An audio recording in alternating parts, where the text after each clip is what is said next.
여러분 삼국지라는 책을 읽어보셨나요? 정확하게 말하면 삼국지연의라는 책인데 아마 10권으로 번역된 그런 책으로 알고 있습니다. 저도 몇 번 읽어봤는데 그 삼국지 중에서도 적벽대전이라는 유명한 싸움이 있는데요.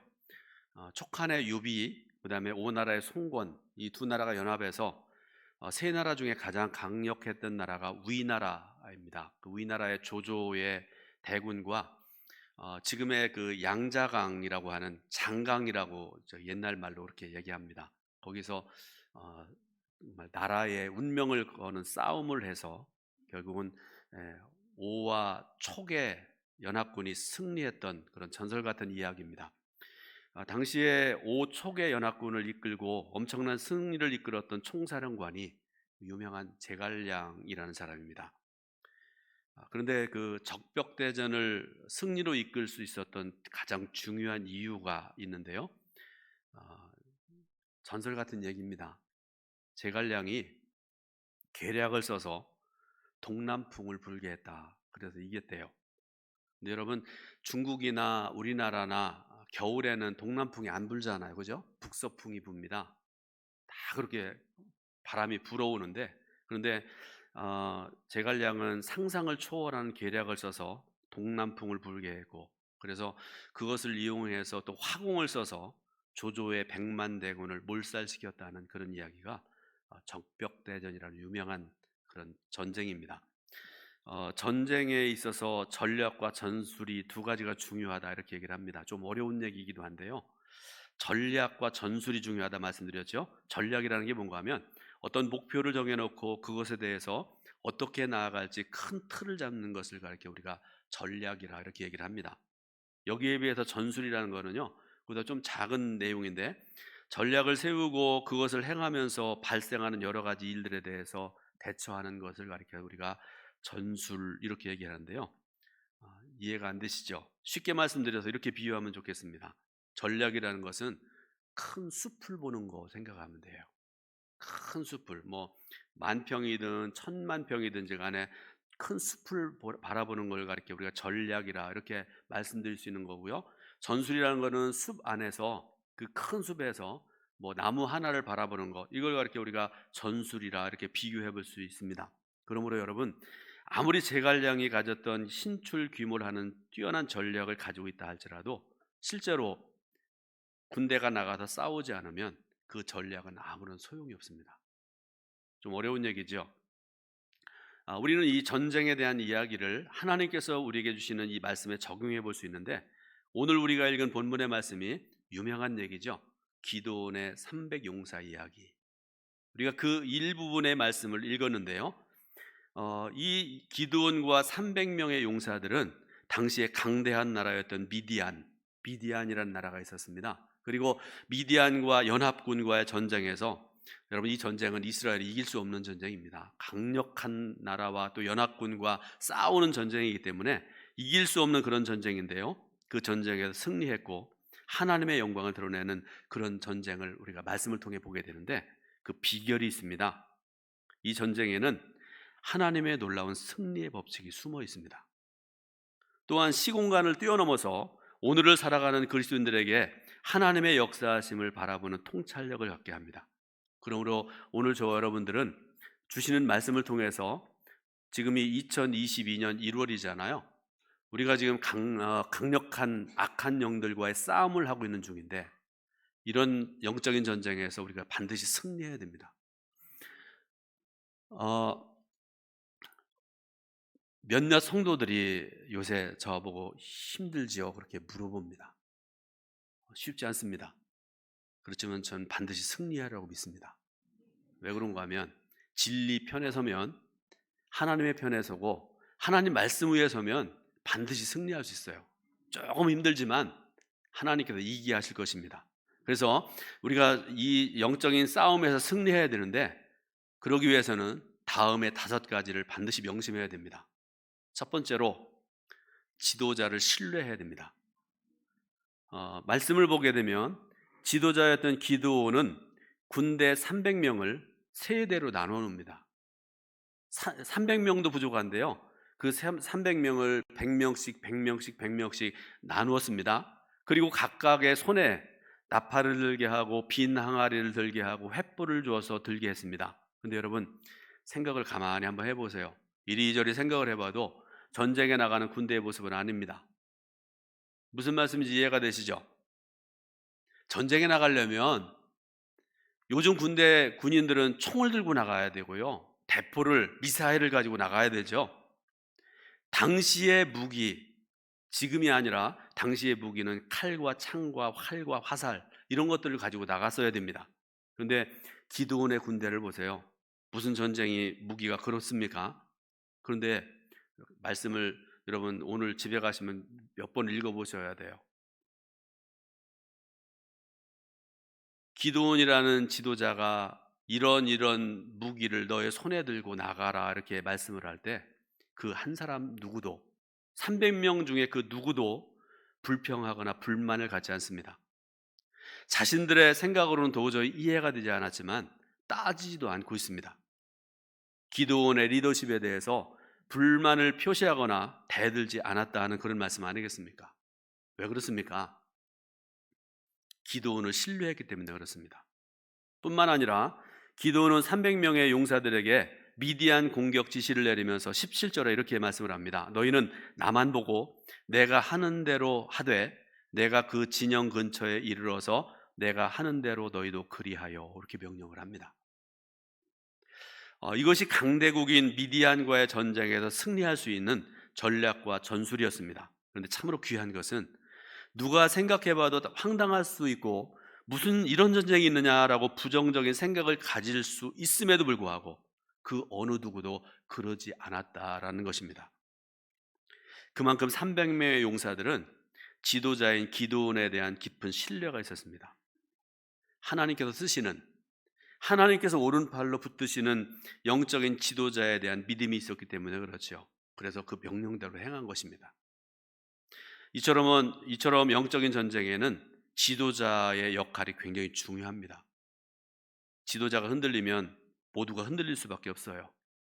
지도자가 넘어지면 모두가 넘어질 수밖에 없습니다. 가장 좋은 예를 제가 여러분들에게 좀 말씀드리려고 그러는데, 다윗과 싸웠던 블레셋 군대 한번 여러분 아시죠? 다윗과 골리앗, 아주 유명한, 안 믿는 사람들도 자주 인용하는 그런 얘기 아니겠습니까? 당시에 그 이스라엘의 왕이었던 사울과 또 다윗의 형들, 아주 헌헌 장부들, 전쟁을 나갔는데 숨어서 전쟁을 못해요. 블레셋 군대가 너무나 강한 군대였고요. 그리고 그들을 이끄는 골리앗이라는 장군은요, 뭐 학자들이 이렇게 따져보니까 키가 뭐 2m가 훨씬 넘고 아주 장대한, 정말 용맹한 중에 용맹한 장군이 앞에 딱 서 있으니까 사울도 못 나가고 형들도 못 나가고 다 못 나가고 숨어 있지 않습니까? 그런데 다들 못 나가니까 심부름 갔던 다윗이 손에 들었던 물맷돌을 던지는데 하나 가지고 골리앗을 쓰러뜨리지 않습니까? 여러분 보세요. 장군이 쓰러지니까 블레셋 군대 전체가 무너졌고 이스라엘 군대는 큰 승리를 거두게 되었다는 그런 말씀을 우리가 성경을 통해서 보게 되지 않습니까? 그러므로 여러분, 영적인 지도자의 역할 굉장히 중요하죠. 신뢰를 잃어버리면 안 됩니다. 그러기 위해서 지도자는 항상 자신을 되돌아봐야 됩니다. 내가 하나님 말씀 앞에 바로 서 있는지, 하나님께서 기뻐하시는 목회자고 그런 지도자인지, 그리고 성결함과 진실함으로 살아가고 있는지를 항상 살펴봐야 된다는 그런 말씀이죠. 저는 제 자신이 목사로 살아가면서 태어났을 때부터 저희 어머님이 저를 위해서 기도하고 주의 종사 함께 해달라고 기도하시고, 조금이라도 잘못하면 어머니가 혼내시고 그러시고, 그래서 저는 목사가 되어 살아오면서 제가 요 근래에 이런 얘기를 자주 했는데요. 목사의 삶은 살 얼음판을 걸어가는 것과 같다. 위태위태한 삶입니다.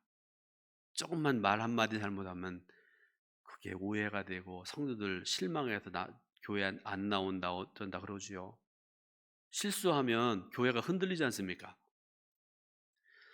사도 바울은 빌립보 교회 성도들에게 편지를 쓰면서 빌립보서 3장 17절을 보게 되면 너희는 함께 나를 본받으라 이렇게 말씀을 해요. 여러분, 이런 말씀 함부로 하는 거 아니잖아요.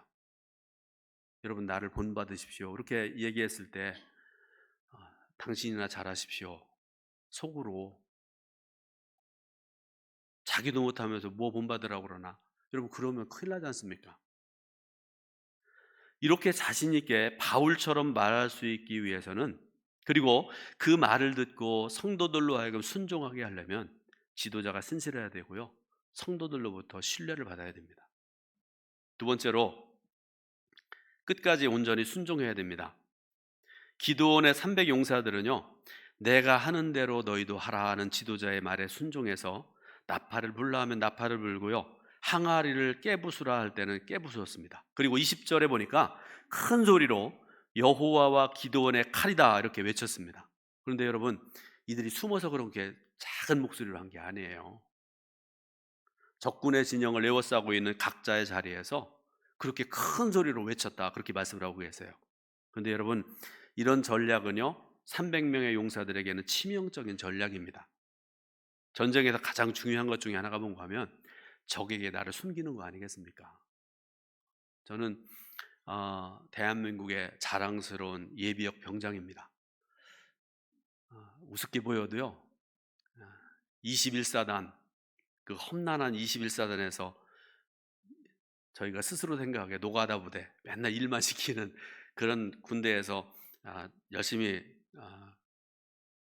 군 생활했던 그런 사람인데, 작전도 나가고 그럴 때마다 또 경계도 나가고, 저는 철제 근무를 했고 그랬거든요. 그럴 때마다 지휘관들이 하는 말 중에 하나가 뭔가 하면 자신을 드러내지 말라. 사모를 파고 들어가야 된대요. 그리고 경계 밤에 나갈 때에도요 적군이 나를 보지 못하도록 불 피지 말고 내 소리 내지 말고 숨으라고 그렇게 얘기를 합니다. 그런데 이 사람들은요 기드온과 300 용사들을 어떻게 합니까? 내가 여기 있다고 드러내지 않습니까? 큰 소리로 적들 앞에서 외치는 그런 모습을 보게 되는데요. 그런데 어떻게 그런 전략을 세우고 그렇게 행할 수가 있었습니까? 여러분, 이유는 다른 게 아니에요. 하나님의 말씀이 그렇기 때문에 그래요. 하나님의 뜻이 거기에 있기 때문에 그렇습니다.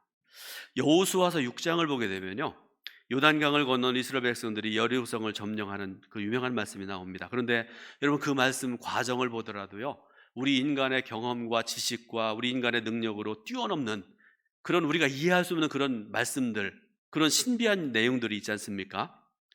여리고성을 가리켜 우리가 난공불락의 성이다 이렇게 얘기를 합니다. 겹겹이 쌓여져 있고 많은 사람들이 살고 있고 군인들이 지키고 있습니다. 그런데 하나님께서 이 여리고성을 점령하기 위해서 어떻게 하라고 말씀을 하세요? 너희들은 오늘부터 6일 동안은 하루 여리고성을 한 바퀴 돌라 이렇게 말씀을 하세요. 그것도 성을 향해서 돌멩이를 던지거나 화살을 쏘거나 거기에 뭐 사다리를 놓고 넘어가라 그렇게 말씀하지 않으세요. 침묵하면서 하루에 한 번씩만 돌라고 말씀을 하세요. 그리고 마지막 7일째 되는 날에는 7번을 돌라 이렇게 말씀을 하세요. 여호수아와 백성들은 하나님께서 말씀하신 그대로 행했습니다. 하루 한 번씩 아무 소리 아니하고 말씀대로 돌았습니다. 마지막 7일째 되는 날에는 7번을 돌았습니다. 그때에 그 견고한 여리고성이 무너진 줄 믿으시길 바랍니다. 여러분, 이게 뭘 말씀을 하세요? 순종의 중요성입니다. 그들이 7일 동안 여리고성을 돌을 때 아무런 징조도 보이지 않았습니다. 성경 말씀 자세히 보세요. 돌멩이 하나 떨어지지 않았습니다. 그러나 믿음으로 순종할 때 놀랍고도 큰 역사를 이루게 된 줄로 믿으시길 바랍니다. 이 여리고성의 정복 사건에 대해서 어느 목사님이 이런 말씀을 했어요. 짧은 말인데요, 한 번의 순종이 상황을 바꾸지 않을 수 있다. 그러나 온전한 순종은 반드시 상황을 바꾼다. 여러분, 성경은 아니지만 아주 굉장히 은혜로운 말씀 아니겠습니까? 용두사미의 순종은 기적을 볼 수가 없어요. 처음에는 막 대단한 것처럼 앞으로 나가자 나가자 그러는데 나중에 순종이 없으면 아무것도 아니란 말씀입니다. 그러나 온전한 순종은 반드시 크고 놀라운 일을 보게 됩니다. 그러므로 저와 여러분들도 여호수아와 이스라엘 백성들처럼 오늘 본문의 기드온과 300 용사들처럼 온전히 하나님 말씀에 순종하시길 바라고요. 그래서 하나님의 놀라운 기적을 날마다 경험하는 그런 복된 삶을 살아가시기를 주님의 이름으로 축원드립니다. 세 번째로 함께 나팔을 불고 승리의 함성을 치라 외치라 말씀하세요. 기드온의 300 용사들은 적의 진영을 에워싸고 동시에 나팔을 불었습니다. 그리고 항아리를 깨 부쉈습니다. 오른손에는 나팔을 들고 왼손으로는 횃불을 들고 동시에 있는 힘을 다해서 여호와와 기드온의 칼이다라고 외쳤습니다. 그런데 놀라운 일이 일어났어요. 깜짝 놀란 미디안의 군대가 뛰고 부르짖고 달아나기 시작한 것입니다. 이 사람들은요, 이스라엘의 대군이 자기들에게 쳐들어왔고 기습한 줄 알았습니다. 그래서 하나님께서 이 미디안 군대 속에 자중질환이 일어나게 했습니다. 이리 뛰고 저리 뛰고 그러면서 서로 찌르고 서로 죽이고 그런 역사가 일어나겠다는 그런 말씀 아니겠습니까? 그런데 여러분, 말씀을 자세히 보면은요, 하나님께서 미디안 진영 가운데 자중질환이 일어나게 하신 때가 언제인가를 우리가 좀 봐야 되는데 300명의 군대가 함께 나팔을 불 때, 항아리를 부술 때, 그리고 여호와와 기드온의 군대다라고 외칠 때 하나님께서 이스라엘로 하여금 승리하게 하셨다는 그런 말씀입니다. 그러므로 여러분, 영적인 전쟁에서 승리하려면 온 성도가 한 마음으로 승리의 나팔을 불어야 됩니다. 마귀 사탄과의 영적인 전쟁이 한참일 때에 우리 동두천 교회 성도들이 해야 될 일도 바로 이런 일이지요. 여러분, 제가 지금부터 드리는 말씀 잘 들으시고요, 여러분들도 기도할 때마다 생활 속에서 자주 고백하시길 바랍니다. 첫 번째로 우리가 해야 될 일이 뭔가 하면 예수님은 우리의 왕이시다, 우리 군대의 사령관이시다라는 고백을 하시기 바랍니다. 두 번째로 예수님이 십자가에서 마귀의 일을 멸하셨다라고 고백하시기 바랍니다. 이 전쟁은 하나님께 속한 전쟁이다라고 고백하시기 바랍니다. 그리고 내 몸은, 내가 섬기는 동두천 교회는 하나님의 거룩한 성전이다라고 여러분 날마다 고백하시길 바랍니다. 그러면 그 믿음을 보시고 하나님께서 일하십니다. 하나님께서 싸우십니다. 하늘의 천사 군대를 동원하실 줄로 믿으시길 바랍니다. 그래서 악한 영들, 이단과 귀신들이 떠나게 될 줄로 믿으시길 바랍니다. 기드온의 군대가 미디안과 싸울 때 300 용사의 손에 들려있던 거 보세요. 여러분, 특공대잖아요. 특공대들은요, 무기도 아주 최고의 무기를 들고 나갑니다. 지금도 그러지 않습니까? 그런데 앞에서 말씀드렸던 것처럼 이들의 손에 들렸던 게 칼과 창이 아니었습니다. 항아리를 들었어요. 그리고 횃불을 들었습니다. 나팔을 들고 있습니다. 그런데 말씀에 순종하고 나아갈 때에 이런 것들이 하나님의 칼이 된 것이고요, 300 용사는 이 칼을 들고 영적인 전쟁에서 일방적으로 승리하게 된 줄로 믿으시길 바랍니다. 그러므로 하나님의 사람, 하나님의 군대인 저와 여러분들도 총과 칼이 아니라 여호와의 칼을 들고 나가 싸워야 됩니다. 그럴 때 우리는 온전한 승리를 거둘 수가 있는 것이지요. 그런데 여러분, 우리가 알아야 될 게 있잖아요. 여호와의 칼이 무엇인가를 우리가 알아야 되지 않습니까? 얼마 전에 북한에서 쐈던 미사일 들고 나가는 거 아니라는 거 아시지요? 여호와의 칼은 하나님의 말씀입니다. 그러므로 성도가 하나님의 말씀에 무지하면 안 돼요. 여러분, 하나님 말씀 가까이 하셔야 돼요. 읽으셔야 되고요, 알으셔야 돼요. 제가 신학교 가라고 말씀드리는 거 아니에요. 신학교 가면요, 머리 깨져요. 얼마나 신학 공부가 힘든지 모릅니다. 그래서 저는 1등만 가야 된다고 생각을 하는데요, 진짜 힘들어요. 외국어도 뭐 여러 개 해야 되고 굉장히 힘들어요. 신학교 안 가도 되지만 여러분, 하나님께서 이미 말씀을 우리에게 계시를 말씀을 통해 주셨잖아요. 성경 읽는 거는 가능하지 않습니까? 모르는 거 있으면 물어보세요. 속장님한테 물어봐서 모르면 저한테도 물어보세요. 그런데 제가 우리 동천교회 와서 20년 넘게 목회를 하고 있는데요. 저한테 찾아와서 또 뭐 전화로나 문자로나 성경 이거 모르겠는데 이 뜻이 어떻게 됩니까? 물어보는 분 10손가락도 안 돼요. 20몇 년 동안. 그러니까 두 가지 중에 하나겠죠. 여러분들이 성경 박사든지 아니면 이양로 목사 저거 아무것도 아니다. 나보다 성경 모른다. 어떤 사람들은 성경 공부한다고 밖으로 나가는 사람들이 있습니다. 어떤 집회에 가면 뭐 말씀에 은혜가 있다 그러면서 나갑니다. 교회에서 하라면 죽어도 안 오는 사람들이 열심들이 그렇게 많은지 모르겠습니다. 여러분 그런데 여러분 교회 밖으로 나가면은요 물론 좋은 사람들도 있겠죠. 그런데 이단들이 얼마나 많은지 몰라요. 거짓 교사들이 얼마나 많은지 모릅니다. 이단이라고 여러분들 뭐 교회에서 말하는 거 전혀 다른 거 아니에요. 100가지를 말하는데 99가지는 비슷해요. 거의 같아요. 근데 마지막 하나 삐뚤어 놓으면 이게 이단 아니겠습니까? 사랑하는 성도 여러분, 하나님의 말씀, 생명의 말씀, 성경을 열심히 읽으시길 바랍니다. 그리고 잘 모르는 거 있으면 하나님께 기도하시기 바라요. 묵상하시기 바랍니다. 깨닫는 지혜를 주실 줄로 믿습니다. 네 번째로 빛을 발하는 삶을 살아야 됩니다. 말씀을 보니까 기도원의 300 용사들이 나팔을 불면서 동시에 항아리를 부수었다 이렇게 말씀을 하세요. 그런데 항아리를 부순 이유가 있어요. 왜 항아리를 부쉈는가 하면 그 항아리 속에 감추었던 횃불을 드러나기 위해서 밝게 비추기 위해서 그 일을 행했습니다. 다시 말씀드려서 우리의 전쟁은 영적인 전쟁입니다. 그리고 영적인 전쟁은요 어두움의 세력들과의 전쟁입니다. 그런데 어두움과의 전쟁에서 승리하기 위해서 우리가 어떻게 해야 되는가? 여러분 잘 들으시기 바랍니다.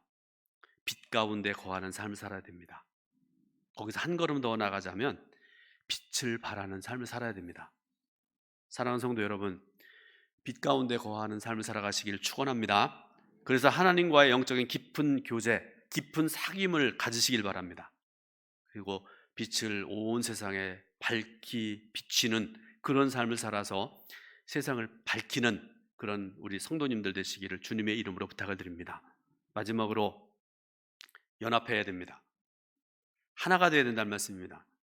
하나님께서 싸워주심으로 미디안 진영 안에서 자중질환이 일어났고요.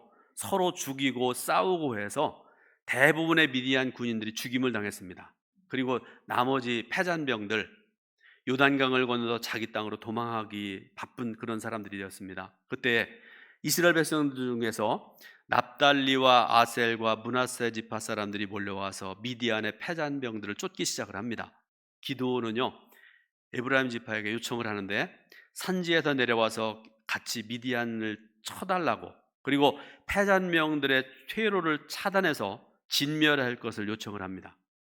그 요청에 에브라임 지파는 응해서 미디안의 두 장수를 죽이는데요. 그 이름이 오렙과 스엡이라는 그 장수입니다. 이스라엘을 굉장히 괴롭게 했던 그런 사람들인데 그 두 사람을 죽여버렸습니다. 보세요 여러분, 기드온은 혼자서 미디안 연합군과 전쟁하지 않았습니다. 작게는 300명의 용사들과 연합했고요. 또 크게 보면 납달리와 아셀과 므낫세 지파 사람들과 에브라임 지파와 연합을 했고요. 더 크게 보면 전능하신 하나님과 연합해서 싸웠습니다. 우리 하나님께서는요 혼자 일하게 하지 아니하시고 함께 기도하고 함께 싸울 수 있는 협력자들을 우리에게 붙여주세요. 예를 들어 봅니다. 모세 여러분 한번 보세요. 하나님께서 모세를 부르실 때 모세가 하나님께 뭐라고 말씀드려요? 하나님 저는 말을 못합니다. 그때 하나님께서 뭐라고 말씀하세요? 내 형 아론이 있지 않느냐. 아론 말 참 잘하지 않느냐. 그리고 모세에게 또 2명의 충성스러운 사람들을 보내주셨는데 그게 바로 여호수아와 갈렙이라는 사람이죠. 40년 동안 모세가 내리는 명령에, 모세의 동역에 한 번도 불평하거나 원망하지 않은 그런 사람들 보내주셨죠. 바울의 경우 여러분 한번 생각을 해보세요. 바울 서신에서 여러분들 특징적인 것 중에 하나가 뭔가 하면 수많은 동역자들을 하나님께서 그에게 보내셨던 거 아니겠습니까? 실라와 바나바와 누가와 디모데와 예바브로디도 같은 그 수많은 사람들, 동역자를 보내시고, 그래서 바울이 바울에게 했었던 가장 이유는 그런 좋은 동역자들을 하나님께서 보내주셨고 그들과 함께 동역했기 때문에 가능한 일인 줄로 믿으시길 바랍니다. 여러분, 영적인 전쟁에는요 반드시 협력이 필요합니다. 하나님께서 역사의 주관자가 되실 것이고요, 예수 그리스도께서 우리의 구원자가 되실 것입니다. 그리고 보혜사 성령님께서 우리와 끝까지 함께 하실 것입니다. 그러므로 성도 여러분, 이 영적인 싸움을 싸우면서 두려워하지 말길 바라요. 나의 생명 되시고 전능자 되시는 하나님을 온전히 신뢰하시길 바라고요, 승리의 함성을 날마다 부르시기를 축원을 드립니다. 승리는 주님의 것입니다. 그리고 주님과 함께 동역하는, 주님과 함께 영적인 싸움을 싸우는 저와 여러분들, 그리고 하나님의 거룩한 손에 붙들린 바 되는 우리 동두천 교회 성도들의 것임을 굳게 믿으시기를 주님의 이름으로 축원드립니다. 기도하겠습니다. 하나님, 은혜를 감사드립니다. 오늘도 저희들을 사랑하시고 은혜 베풀어 주셔서 주님 전에 나와서 삶의 자리에서 예배드리고 말씀도 전하고 듣게 하신 은혜 감사드립니다. 들은 대로 협력하게 하시고 하나님 말씀에 순종하고 하나님 뜻 안에서 영적인 싸움에서 날마다 승리하는 승전가를 부리는 우리 동천교회 성도들 모두가 될 수 있도록 인도하옵소서. 예수 그리스도의 이름으로 기도드립니다. 아멘.